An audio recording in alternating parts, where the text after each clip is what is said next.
Hello and welcome to the Black Ponder. I'm Neil Trotter. Today we're going to continue our series, I guess I should call it. Yeah, it's going to be a series. It's a discussion about why this channel is called the Black Ponder as opposed to the Ponder. And the reason why I call it that, what I'm trying to do is I'm trying to raise an issue, a philosophical problem that's honestly plaguing human society. Really, it's a huge issue, and I think it's one of the great philosophical problems of our time. It's not just a philosophical problem, it's a problem that has an impact on many different factors and dimensions, particularly like socio-economically. But we're gonna have a discussion about that, and we're gonna be talking about that via this book, very good book. It's called Invisible Man Got the Whole World Watching by Denzel Smith. And the subtitle is A Young Black Man's Education. The subtitle lets you know that this is a memoir. It's a memoir about this author, Denzel Smith, and he is going through his educational years, particularly his time with higher education at a university. And it is very good. It is very good. So far, it's probably the best book I've read this year. And it is a book about why race matters. Why race is a thing that we need to still be talking about, and why it is just something that should not just be dismissed or downplayed.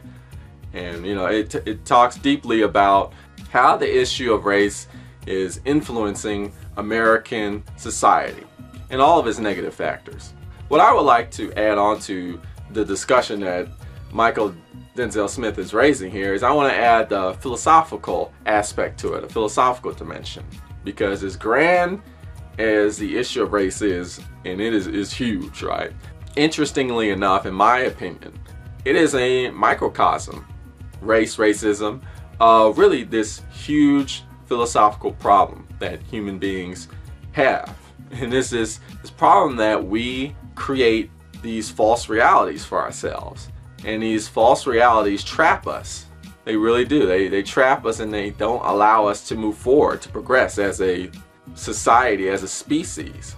That in fact there is a difference between reality and truth. Okay, those are two different things. People can live in realities that are false. They have no truth behind them, yet they cause great, tremendous impact and influence, and they change society and people in very truthful ways, even despite the fact that these realities are based completely off of falsehood. And that's something that we really need to understand. Let me begin with my first quote. Okay, we gotta get deep here. I'm reading a quote from the book. Obama's election crystallized the American narrative of progress, one that locates racial injustice in the past and as a product of ignorance and hatred, telling us that things will always get better. And yet the country, and black people specifically, experience record levels of incarceration and unprecedented economic inequality. The symbolism of Obama's success became a cudgel against discussions of persistent racism in housing, education, and healthcare. Okay, so this is important to understand, especially in today's time, right? We had President Barack Obama, and then right after him, we now have President Donald Trump. And, many people were completely blindsided by this, right? It was just a shock, because part of what was going on was that people were trapped in this false reality. Many people bought into this idea, or a similar type of idea, that we have an African-American president. We have a black president. Therefore, racism is dead. Racism no longer exists. There was this notion that started to exist that, well, President Barack Obama did it. He's a black man, and he went to the highest office of American politics. So if he could do it, any black person could do it, or any person of color could do it. We've made so much progress. And it really did begin to trap people in this false sense of reality. People started to look at race as no longer a thing, and they started to look at people without that much money, poor people, people with social economic disadvantages. They looked at them as, oh, it's their fault. We're living in a post-racist society where that type of stuff, it doesn't exist anymore, but it does exist. And how we see that with our current politics. but it's always been there. Now it's just full frontal in your face on the surface. But that shock that we had, that shock that a lot of people had as a result of the 2016 presidential election, and as well as our current politics today, is a result of how human beings, we create these false realities for ourselves, and then we live in these realities like bubbles. And that separates us completely from truth. What's really going on? And what's really going on is racism still exists, and that it does have a huge impact on people, a huge negative impact. And we're going to continue along those lines. Okay, let's keep moving. Here's another quote. Attempting to muzzle the radical voices of young black people is not showing love. It's a disservice to our future and our freedom. The source of my anger, this is the author, Michael Denzel Smith, was that it was coming from my own people. I expected white people and white institutions to be committed to shutting me up, but the reality is that in order to exist with an endowment as large as Hampton's, Hampton is the university he went to. It's a traditionally all black African American university. You can't be seen as a threat. In order to ensure their survival, black institutions often dance a dance of capitulating to white supremacy, encouraging the silence that allows them to see another day.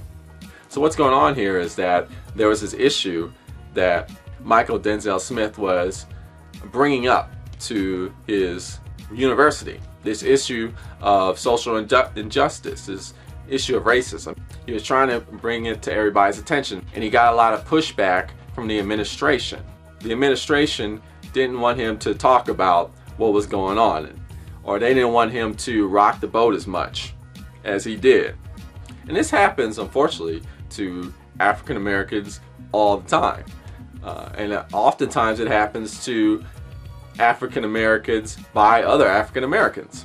In a way, I mean, the situation is different, but in a way, it's, you know, that it reminded me of the title of this YouTube channel, The Black Ponder. And there are several people that tell me, "Oh, don't do that. Don't involve race into this into the issue of philosophy, or don't bring up that point because it's irrelevant. It doesn't matter. You're above that.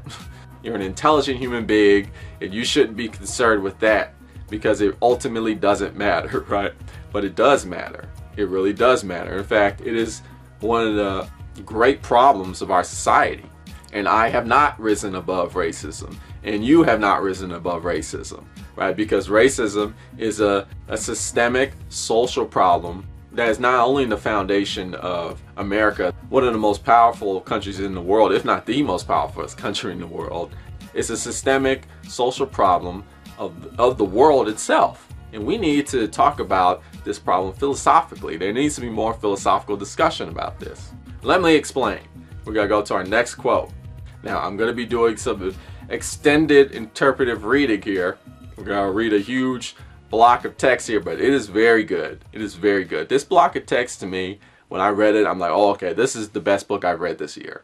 However, I will warn you, we're going to be using some extreme language here. You know, the N-word will be used.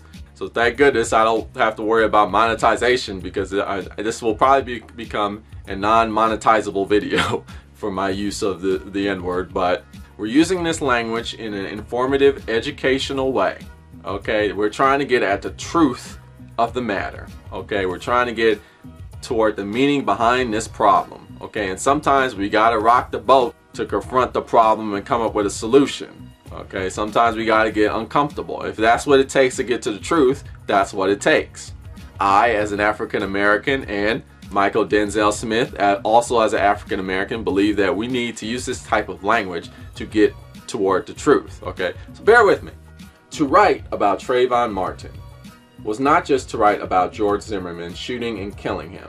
Okay, for those who don't know, who need to be jogged memory-wise, Trayvon Martin was one of the several highly infamous killings that was done by a white police officer against an unarmed black man. It was bigger than that single act. To write about Trayvon Martin was to indict a history, a system, a country that made George Zimmerman possible. He didn't spring forth from the womb seeing young black men in hoodies as assholes that always get away. America taught him that. To write about Trayvon Martin was not just about expressing sympathy to his family, but dealing with how America created the nigger. And here we go. The nigger is America's greatest asset and its biggest fear. The nigger represents the bottom from slavery to incarceration, America's most reliable source of exploited labor.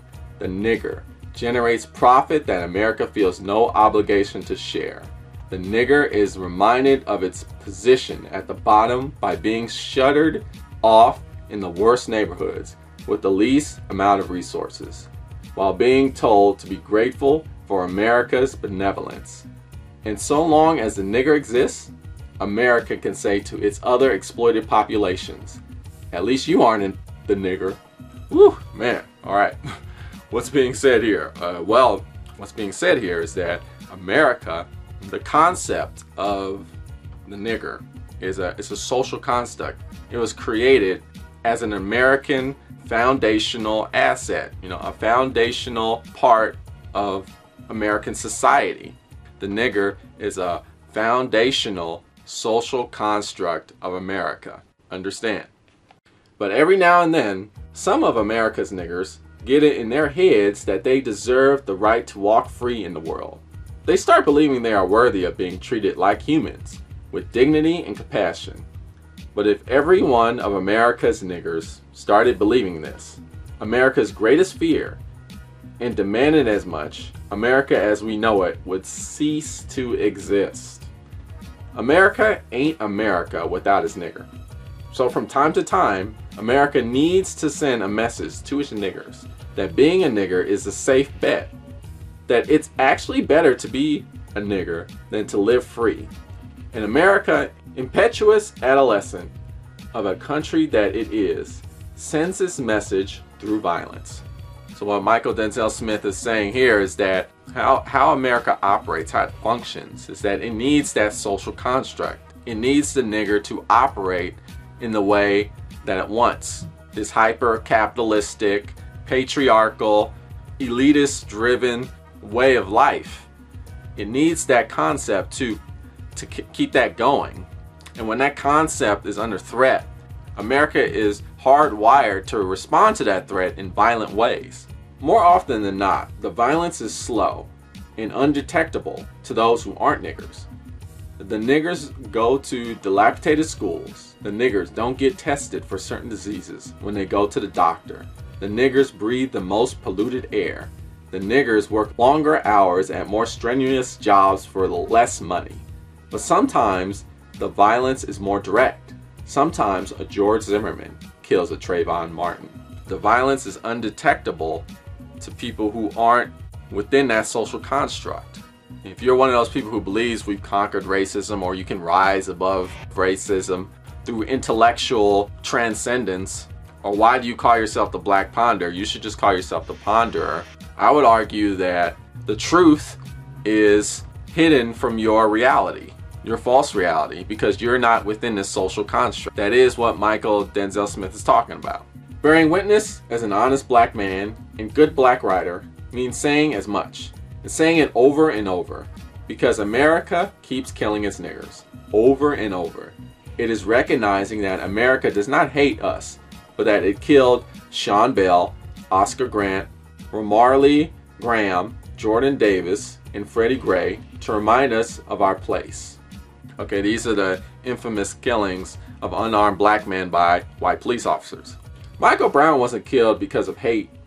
America would prefer he still be alive, still flesh and bone, fiber, and liquids to exploit. But he passed into territory where he made himself not only seen, but dangerous to America's sense of self. Walking down the street and refusing to accept the limitations of the nigger's place, he became what America fears. He became a threat.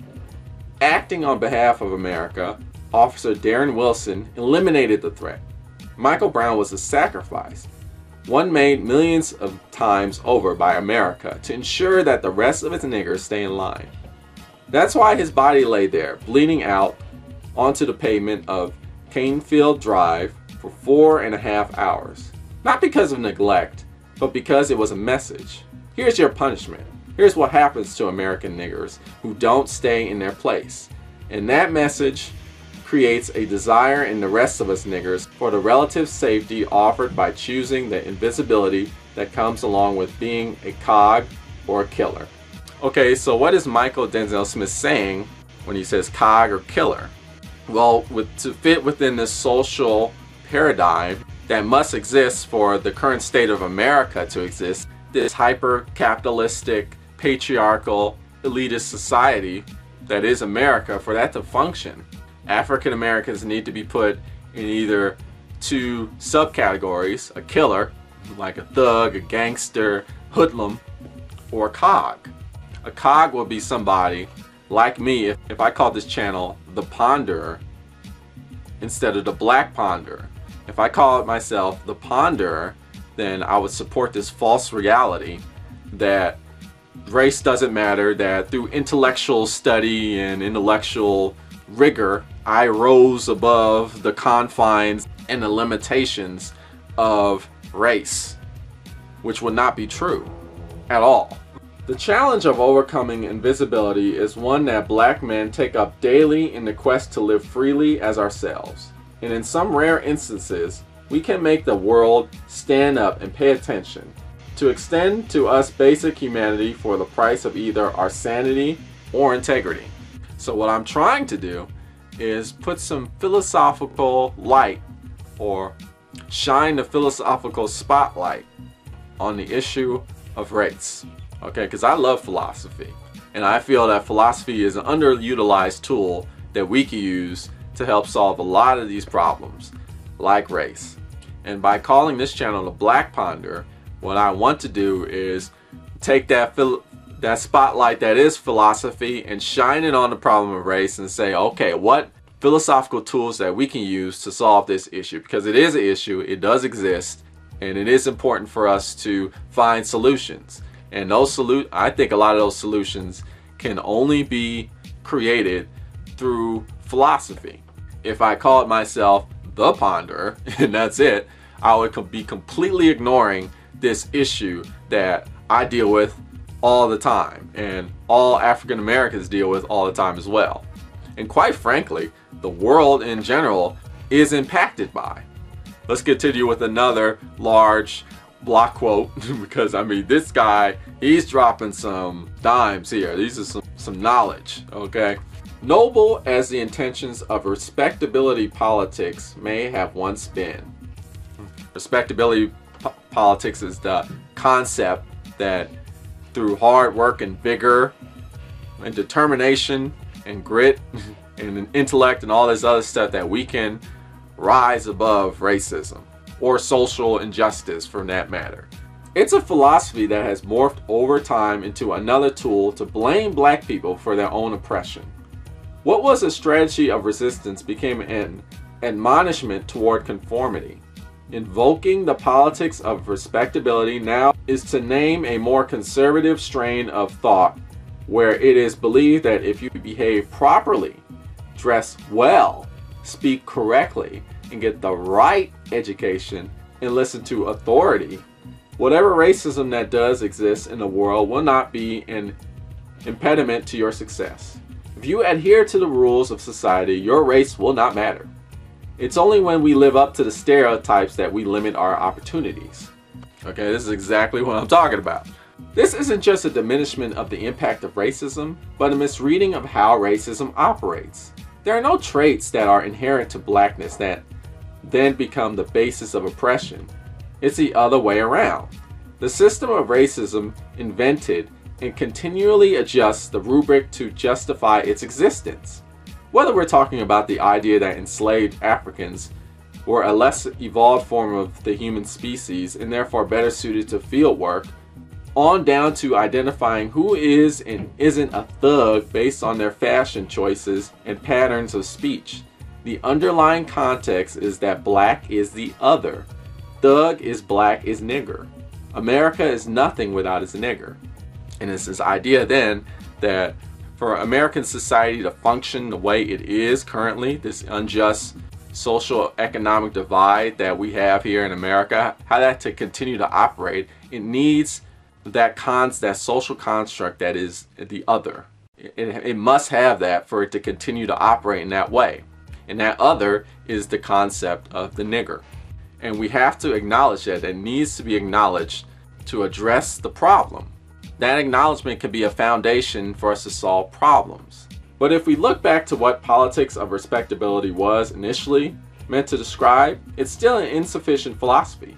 Part of the reason why a new generation of thinkers and activists has rejected respectability politics is that it's by necessity a politics of exclusion, with the goal being to gain the respect of those in charge of maintaining an anti-black, anti-woman, anti-queer, anti-trans, anti-poor system. The field of who counts as respectable is so narrow that who and what you organize doesn't make for an inclusive vision of freedom. When I call myself, or when I call this channel, The Ponderer, I'm excluding the truth that there is an identity, a black identity, and that identity has influence, has incredible influence. Okay, and it is part of the social fabric of society, okay, of this country, America. And by ignoring it, not acknowledging it, what we're really doing is ignoring, not acknowledging a huge part of what is true. The more we center the most respectable, the more people we make invisible. Progress is real, but the narrative of progress seduces us into inaction. If we believe simply that it gets better, there's no incentive to do work to ensure that it does. That's another great quote to end on, okay? You know, there's the whole quote Martin Luther King said, you know, I don't remember specifically. He said the moral arc head towards goodness or good or righteousness, but the arc is slow. Okay, but that isn't a natural arc. Okay, that doesn't naturally happen. Okay, that happens because people fight for it to happen.